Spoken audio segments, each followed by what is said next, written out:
వాడికేంది నేను థ్యాంక్స్ చెప్పేది. ఒక చిన్న కథ. ఒక హోటల్లో రోజు విపరీతమైన కస్టమర్లు. అలా ఎక్కువ కస్టమర్లు ఉన్నప్పుడల్లా ఒకతను ఫుడ్ తిని డబ్బులు కట్టకుండా చెక్కేస్తున్నాడు.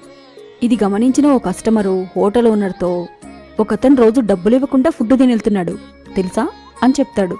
అందుకు ఆ హోటల్ యజమాని, తెలుసు, అతను అడుక్కు తినే ముష్టివాడు, మరి అతన్ని ఎందుకు ఆపట్లేదు అని కస్టమర్ అడిగితే, అందుకు ఆ హోటల్ యజమాని, ఇంత గిరాకీ ఈ హోటల్కి వస్తుందంటే అది కేవలం అతని కారణంగానే. హోటల్ రద్దీగుంటే తిని బిల్లెగ్గొట్టొచ్చని అతను ప్రతిరోజు రోడ్డవతల కూర్చుని, దేవుడా ఈ హోటల్కి చాలా కస్టమర్స్ వచ్చేలా చూడు స్వామి అని మనసారా దండం పెట్టుకుంటాడు. దేవుడు అతను మొక్కు స్వీకరిస్తున్నాడు. నా హోటల్ కస్టమర్స్తో నిండుగా ఉంటుంది.